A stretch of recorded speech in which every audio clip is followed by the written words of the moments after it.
com falsos cartazes de que é a arma do cidadão de bem que mata. Esses cartazes têm que ser levados lá no governo para mostrar para ele que as armas que matam são as que entram pela fronteira, que é a obrigação do governo fiscalizar. Obrigado, senhor presidente.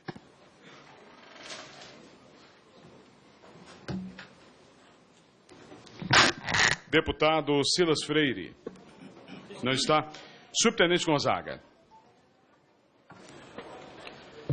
Senhor presidente, senhoras e senhores deputados, acho que essa comissão vai, ao final, de fato, ter condições de tomar uma decisão, mas a cada dia a gente vem aqui, cada um sustentando, enquanto deputados que somos da comissão, sustentando suas posições e tentando abstrair de cada um expositor elementos para sustentar a sua convicção. Essa questão das pesquisas, de que é da fronteira, que é arma que veio de fora, eu acho que tem um trabalho técnico, científico desenvolvido e que não tem outro ainda realizado para contrariar, que é esse trabalho que foi desenvolvido via Sou da Paz, mas envolvendo o IPEA, um órgão respeitado de pesquisa. Então, eu acho que, para a gente ignorar esse resultado, nós temos que ter outro, de um organismo também de credibilidade para contrariar. E esses dados são interessantes, porque eles apontam que 78%, uma pesquisa feita em São Paulo, né? 78% das armas apreendidas em crimes e envolvidos em crimes são de fabricação do Brasil. Isso não quer dizer que nós vamos ignorar o problema de fronteira, porque ele é real, é crítico, como foi colocado aqui. E nós, ninguém ignoramos, eu sou policial militar, então ninguém de nós ignora isso. E não precisa ser policial também para ter essa informação ou conhecer essa realidade. 50% desses crimes foram praticados com armas de pessoas que já haviam feito o registro. Tá certo? Foi registrado em homicídios. Foi arma usada em homicídios de pessoas que já tinham feito o registro, mas que estava também no mercado paralelo. O fato dela ser registrada não quer dizer que ela possa passar de mão. Ela passou de mão, foi para o mercado paralelo também. E 98% das armas usadas nos roubos eram revólveres e não fuzis. Isso é um dado, mais um dado que nós precisamos de trabalhar. E para contestar esses dados, nós temos que ter outra pesquisa de um organismo também tão confiável para poder a gente contestar. Agora, eu acho que tem uma questão colocada no projeto que nós temos que começar a falar dele claramente, que é o incentivo e um projeto liberalizante para a comercialização. Essa questão da discussão, se o controle deve ser central, se deve ser compartilhado, para mim tem uma questão central aí, que é a liberalização para a comercialização. Porque eu concordo até com a fala do deputado Rogério Peninha, que o projeto não flexibiliza muito o porte. Ele flexibiliza o comércio.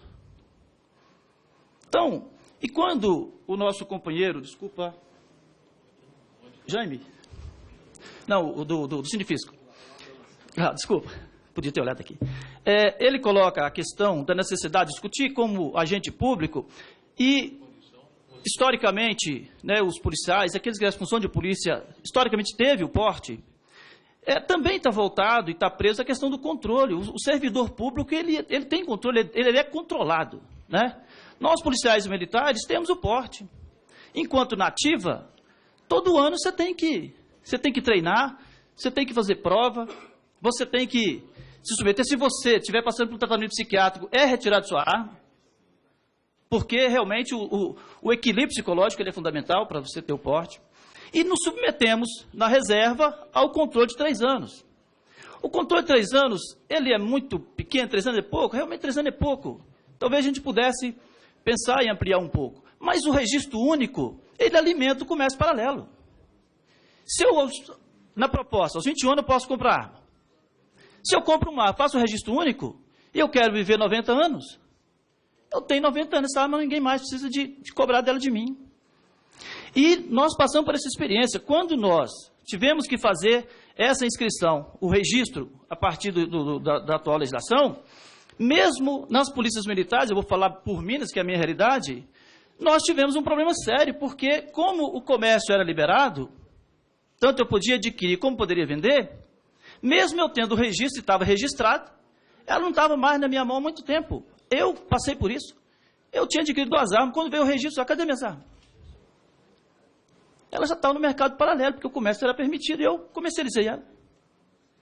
Então, eu entendo a necessidade da legislação, se é esse projeto do deputado Rogério Peninha aperfeiçoado, se é manutenção, eu sou daqueles que entendem que o controle é necessário. Por isso que o registro, a revalidação do registro é necessário, porque senão nós retroalimentamos o mercado paralelo. Dizer que é uma premissa que quem é favorável à liberação do comércio coloca sempre temos que desarmar o bandido e não o cidadão de bem. Eu acho que a sociedade que se organizou, e aí nós temos que compreender, independente se é ideológico ou não é ideológico, que as principais campanhas de desarmamento foram feitas a partir de reações de movimento da sociedade civil. Menos de governo e mais da sociedade civil, que tem uma compreensão de que menos armas, menos mortes. A partir dessa compreensão, e aí fez a campanha de entrega voluntária, que é uma das pontas, das 3 pontas principais do Estatuto. O Estatuto, ele cuida do controle, ele cuida da apreensão, da retirada de armas ilegais do mercado, e para isso tem que ter parâmetros legais que permitam que o Estado atue.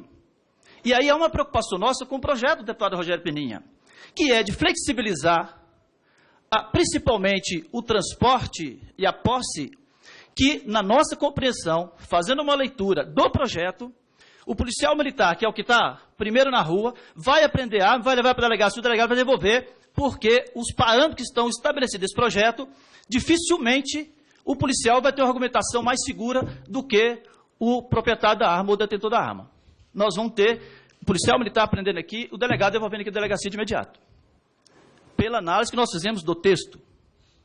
Então, nós estamos insistindo que, para nós cumprirmos a premissa que a sociedade cobra todo dia, de que tem que desarmar o bandido, nós temos que ter uma legislação também rígida, que tenha limites bem definidos para que o Estado possa atuar.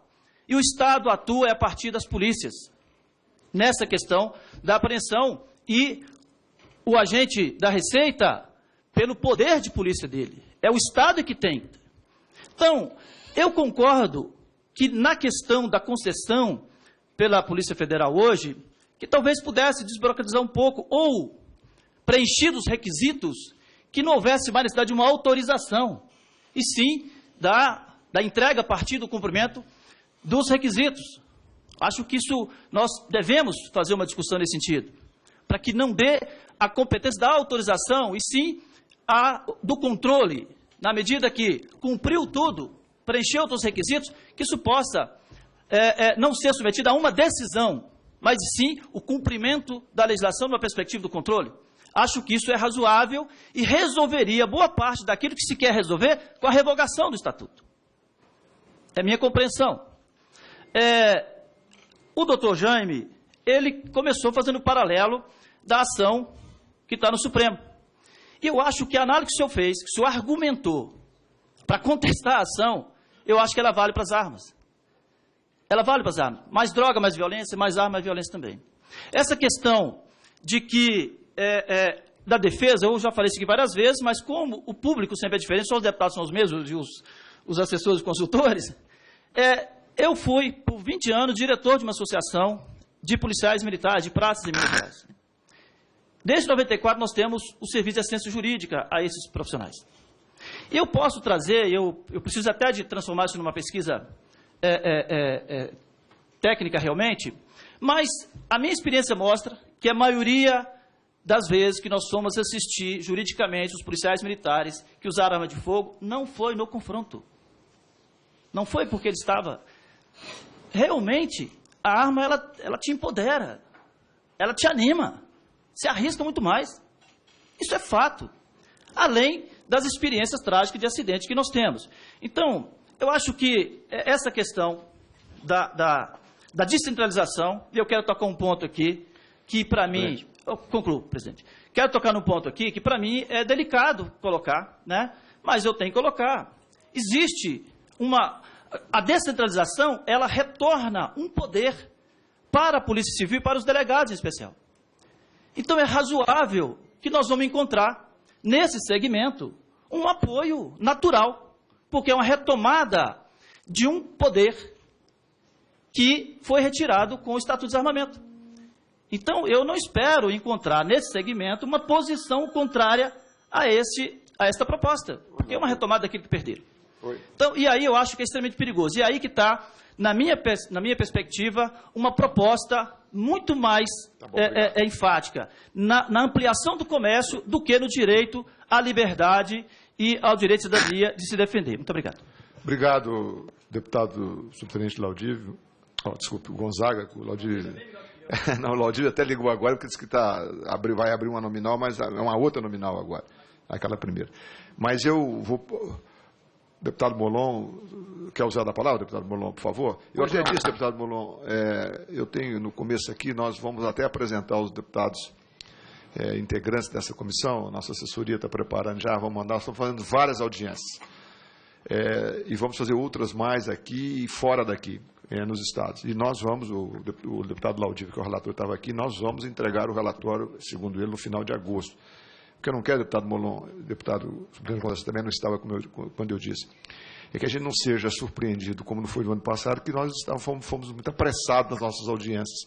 Nós estamos fazendo, lamentavelmente, a presença dos deputados, até que requerem, os palestrantes às vezes não podem comparecer, porque aqui é muito atribulado mesmo, mas nós temos que tocar. Mas eu fico feliz com a sua presença e lhe passo a palavra. Muito obrigado, presidente. Eu quero cumprimentar Vossa Excelência, cumprimentar o subtenente Gonzaga, há pouco eu vi o nosso relator que estava aqui presente também, e dizer, presidente, que, em primeiro lugar, pedir desculpas por não ter ouvido a todos, um assessor que trabalha comigo ouviu a todos e me relatou a fala de cada um, evidentemente que não com a riqueza dos detalhes, mas o sentido da fala de cada um, mas eu quero pedir desculpas por não tê-los ouvido.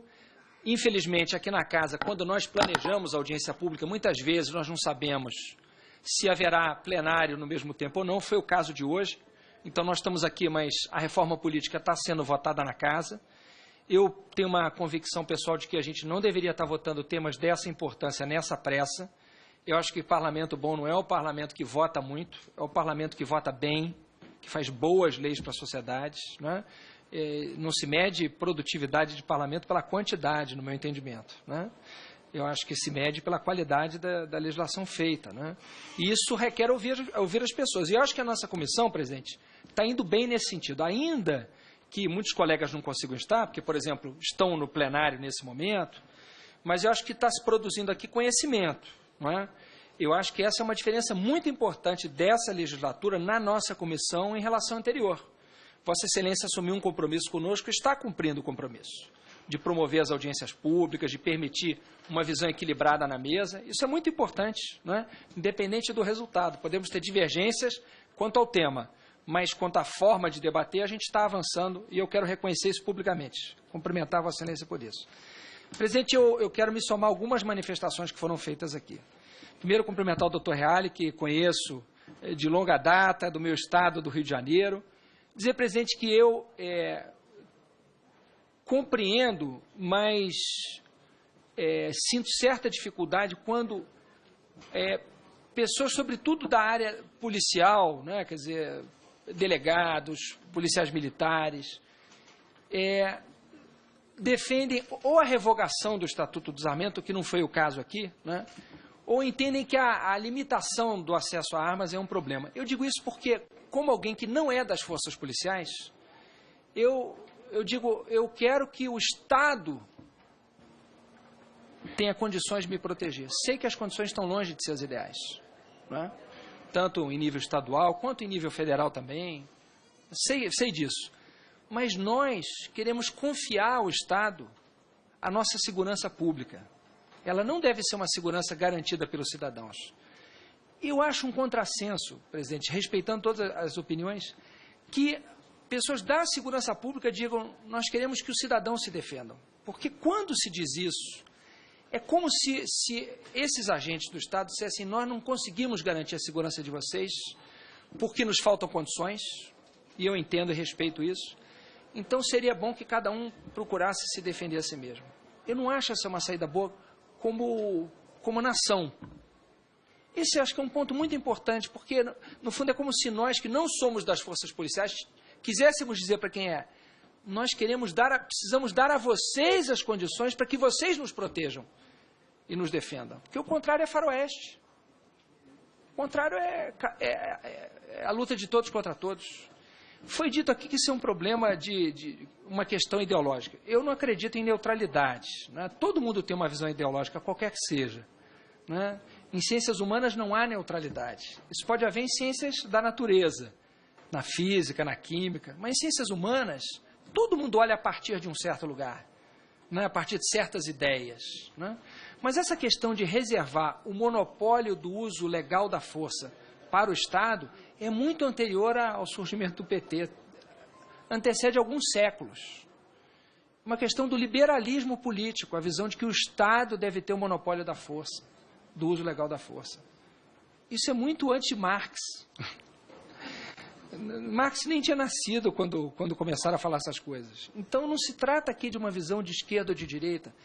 Tanto é que tem pessoas aqui de esquerda e de direita que são defensores da manutenção do Estatuto do Desarmamento. Tem gente aqui do PSDB, por exemplo, que é contra a revogação. Então não é uma questão do PT ou do governo do PT, como talvez alguns aqui, não à mesa, talvez alguns colegas aqui tenham dito. Não é isso, é mais profundo do que isso. Então, me parece que esse é o bom senso que nós temos que buscar aqui.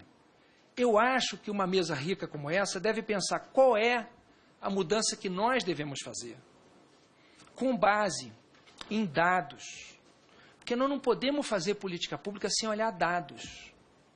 Se há uma dúvida sobre a qualidade dos dados, esse é um debate que a nossa comissão deve fazer. Olha, esses dados estão errados ou não estão.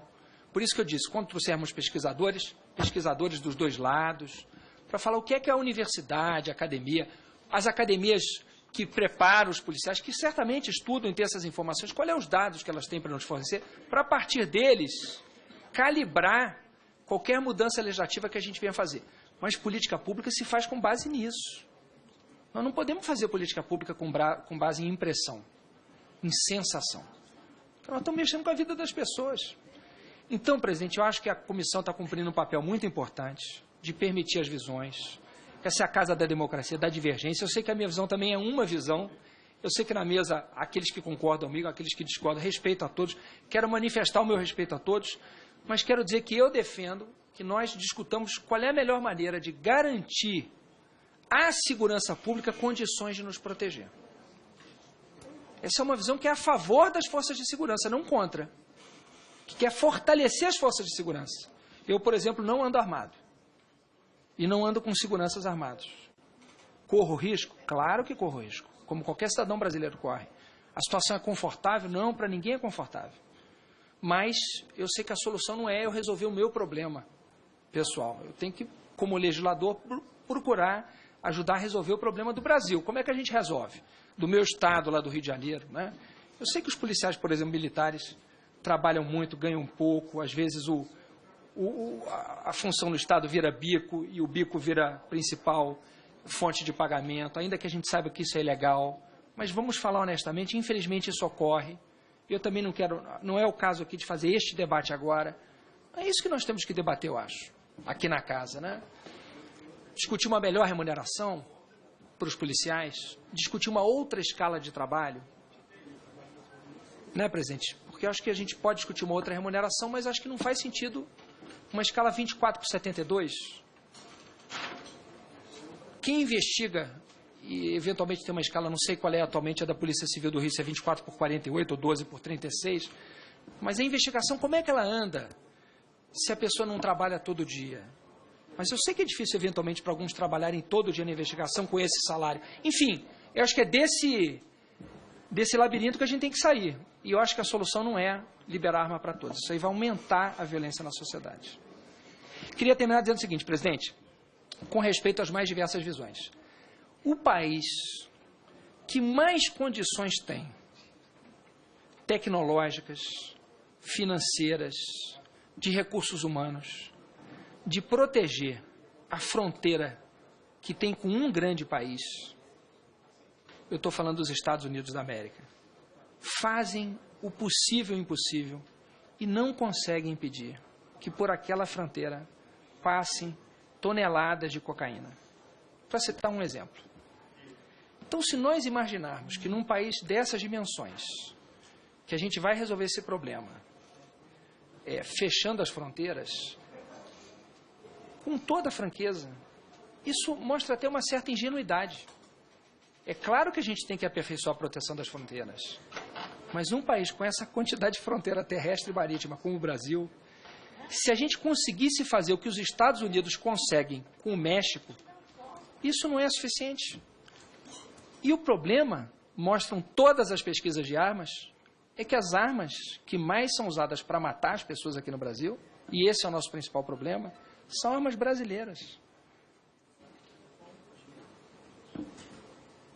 Então, quando a gente fala o problema está nas fronteiras, não é verdade, presidente. E ainda bem que não é verdade, porque é mais fácil de resolver. Porque se fosse só pelas fronteiras, seria muito mais difícil de resolver com a fronteira que a gente tem desse país.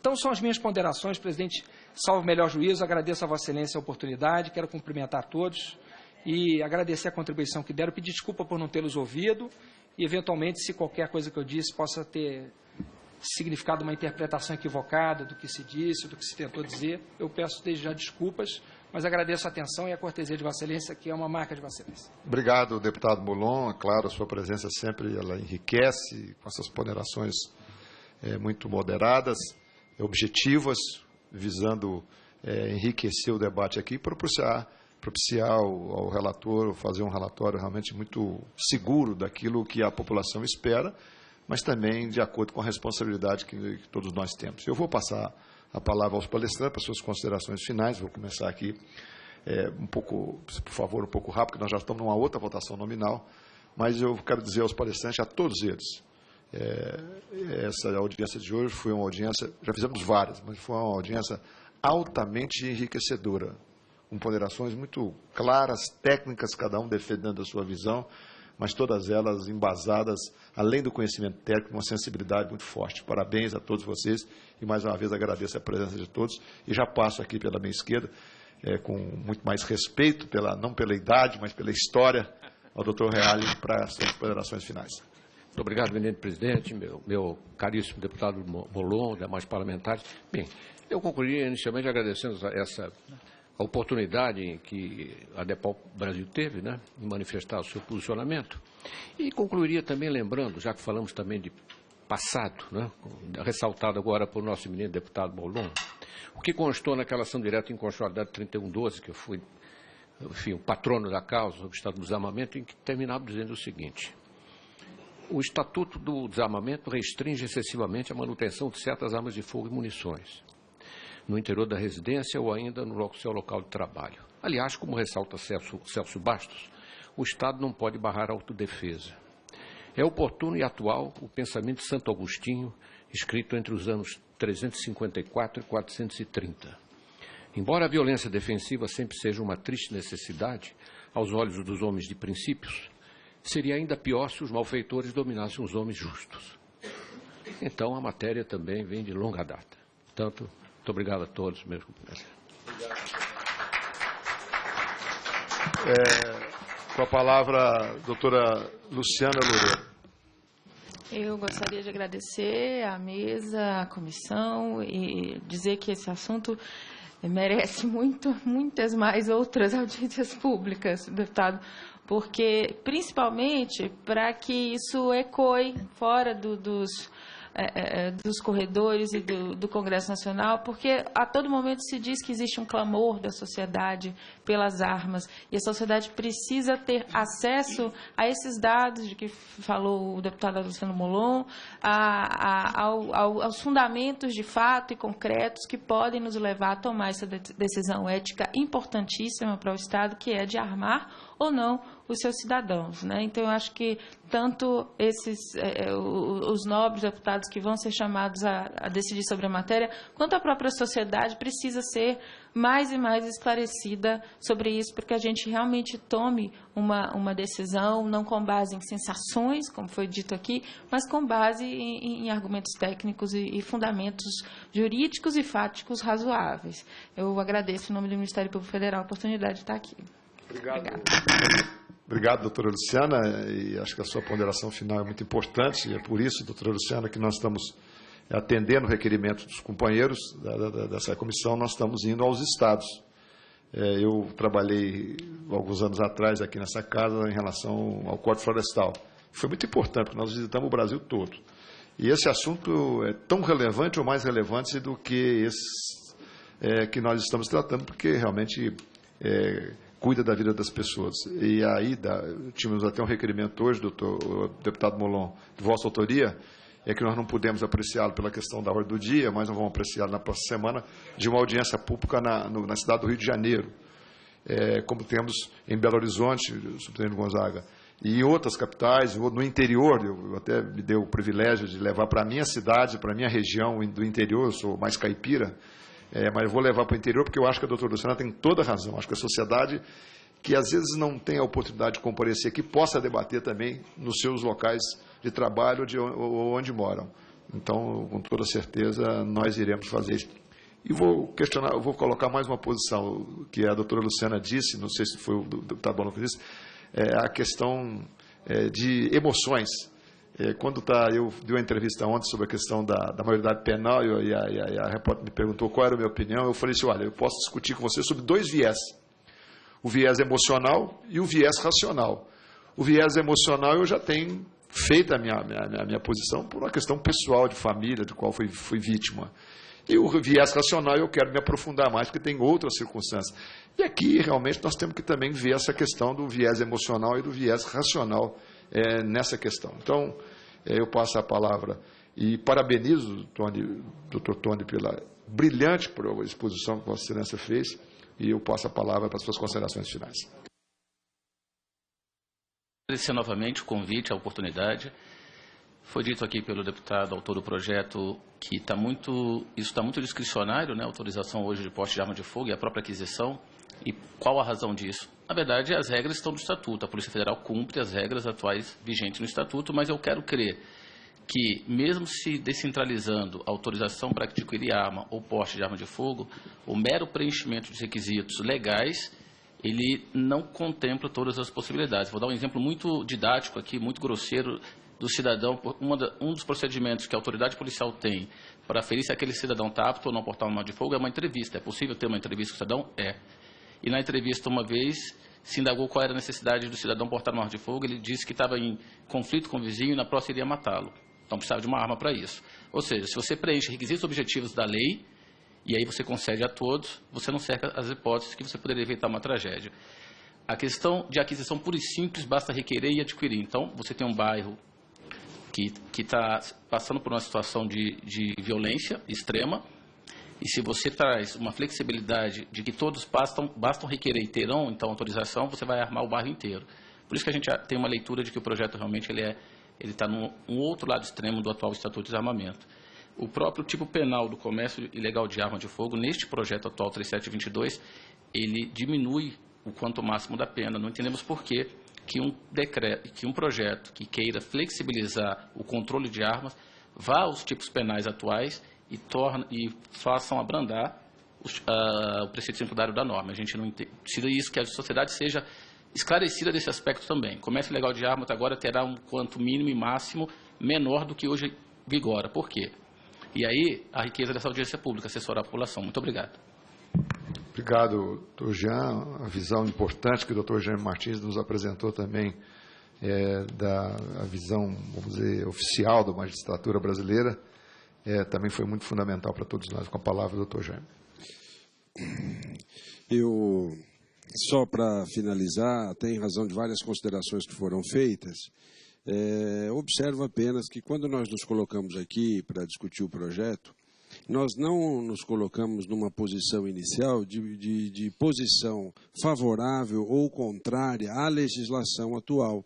O nosso pressuposto é de que nós temos um anteprojeto aqui, um projeto em discussão, e nós vamos trabalhar, enquanto ele estiver em discussão, pela melhoria dele, pelo aperfeiçoamento, ou seja, vamos trazer contribuições para o Parlamento para produzir um material final, num determinado instante, e é assim, a partir desse material final é que eu acho que nós podemos tomar a segunda posição, que é, vamos ser favorável à aprovação ou não. Não é? Por isso, porque senão nós perdemos a riqueza do debate. Então, só para que as pessoas que participaram e que ouviram entendam por que eu não me posicionei favorável, ao contrário, à revogação do desarmamento nesse instante, da lei atual.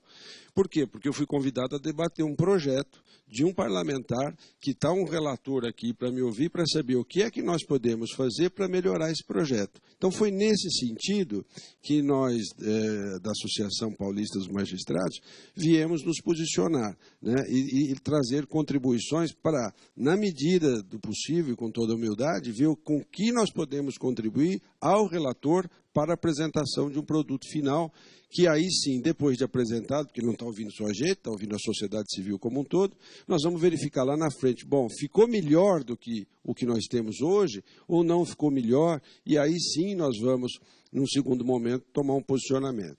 Apenas com relação a uma observação, o deputado já não está mais presente, que é o delegado Edson Moreira, eu procurei com muito cuidado explicar que o que nós estamos falando em relação à lei orgânica da magistratura, o posicionamento da magistratura, não é porque nós somos arrogantes, ou queremos ser melhores, ou queremos ficar fora das regras comuns.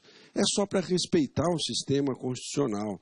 Todos nós somos muito conscientes das nossas competências que nos geram independência, no executivo, no legislativo e no judiciário. O que nós precisamos fazer é valorizar um pouco a sua coexistência com a harmonia.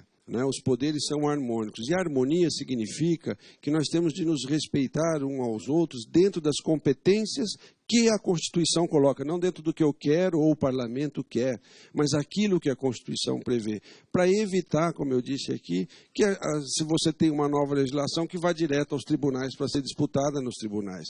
Então, longe de querer afastar a magistratura de qualquer regra de controle de registro, eu só expliquei que é preciso, inclusive do que tem sido reconhecido pelo Supremo, você estabelecer essas discussões e colocar essa regra na lei orgânica, que precisa ser atualizada, deve ser atualizada. Nós vamos trazer esse debate para esta casa, que é quem tem competência para fazer o debate. Então, foi só nesse sentido. Então, não há estranhamento algum, porque o deputado foi alguma coisa. Não há nada. Só se a Constituição foi estranha. Não há estranhamento algum. O que nós estamos pedindo é para que a independência e a harmonia dos poderes prevaleça dentro dessa discussão da razoabilidade. É só isso, meu presidente. Obrigado, doutor Jambe. Claro, como presidente da comissão, cabe a mim mediar esse debate, e eu quero, nessa mediação, dizer ao doutor Cláudio de que entendi perfeitamente a sua posição. A sua posição não é a questão de 1 para 50 das armas de fronteira que entra ou que sai. O que você quis dizer aqui, se eu entendi bem, é que a ineficiência, ou, entre aspas, a falta de apoio do sentido de você fazer o trabalho que vocês fazem, tanto nas fronteiras como também internamente. E também muito mais preocupado com a proibição, que era liberada, da proibição do uso da arma de pessoas que enfrentam a todo dia o perigo ali de autuar, que às vezes é muito mais perigoso que o próprio bandido que está na rua. Então, eu entendi a sua posição, mas ele passa a palavra às suas considerações finais. Eu gostaria de agradecer à mesa, ao presidente, por ter nos convidado. Enfim, estaremos sempre à disposição, quando convocados, quando chamados, para contribuir. E o nosso esforço aqui foi justamente esse. Foi trazer uma visão um pouco diferente. Aí eu concordo com o deputado Alessandro Molon, quando ele fala que nós devemos fortalecer o aparelho, o Estado, para que possa fazer frente ao desafio que está aí. Nesse sentido, deputado, nós trouxemos aqui o que está acontecendo hoje na Receita Federal do Brasil. Os auditores fiscais tinham o porte de arma estabelecido até 2003. O Estatuto de Desarmamento retirou essa prerrogativa. De lá para cá, o Sindifisco Nacional, a entidade representativa dos auditores fiscais, vem seguidamente buscando corrigir esse equívoco, né? Mas a gente encontra resistências dentro do próprio governo. E aí é que a gente indaga aonde está essa resistência, qual a razoabilidade para se corrigir esse equívoco da Lei 10.826. Né? Dentro do próprio governo há resistências, a gente gostaria de fazer esse debate. Não é a primeira vez que o Sindifisco Nacional vem ao Congresso Nacional para, como eu disse, buscar essa correção. E todas as vezes que a gente vem, a gente encontra a resistência do governo com relação a devolver essa porte de arma pessoal. Não, devolver o porte de arma pessoal a um agente do Estado. Os auditores fiscais atuam na fronteira desse país, né? Tem entre suas atribuições o combate ao tráfico de armas e de drogas. E, no entanto, não tem o porte de arma pessoal. Eu citei aqui vários exemplos de que aconteceu de 2003 para cá com auditores fiscais, vários atentados e mortes, inclusive. E isso aconteceu não durante o exercício da atribuição, mas sim no momento em que o auditor saía ou retornava para sua casa, né? Então, nesse sentido, a gente espera contar com o apoio do deputado Alessandro Molon para que a gente possa corrigir esse equívoco. Mais uma vez, agradeço a oportunidade e estamos à disposição sempre que formos chamados. Obrigado. Antes de encerrar, eu vou devolver a palavra ao deputado Molon. Já estamos com outra votação nominal lá, se puder ser o mais rápido. Prometo ser brevíssimo, presidente. Apenas para responder, eu acho que esse tipo de ponderação e esse debate é importante da nossa comissão fazer. Porque pode ser que tenha sido, de fato, um erro. Então, o depoimento do doutor Cláudio e, eventualmente, números, estatísticas que mostrem o desacerto dessa decisão ou não. Eu acho que esse é o tipo de debate que a gente pode fazer. Só para o senhor entender do outro lado que tem, há muitos projetos de lei tramitando aqui na casa, concedendo porte de arma a categorias profissionais. Uma delas, por exemplo, a categoria a qual eu faço parte, a dos advogados. São 1 milhão de advogados no Brasil. E o argumento é de que o advogado corre risco porque ele sempre tem uma parte adversa. Então, ele está sempre, de alguma maneira, contrariando interesses e isso o coloca em risco. Esse argumento, o senhor percebe, não é o caso do argumento do senhor, mas é apenas para o senhor entender que, do outro lado aqui, tem dezenas de projetos de várias categorias que querem ter porte de arma. Então, há que se fazer aqui um equilíbrio para não se tomar uma decisão que possa depois abrir a porteira. A preocupação, às vezes, não é nenhuma categoria pequena, é o que isso pode representar depois de outras categorias que vão querer ir no vácuo. Mas apenas para explicar. Presidente, muito obrigado pela gentileza de vocês. Obrigado, agradeço a todos os expositores e declaro encerrada essa audiência pública.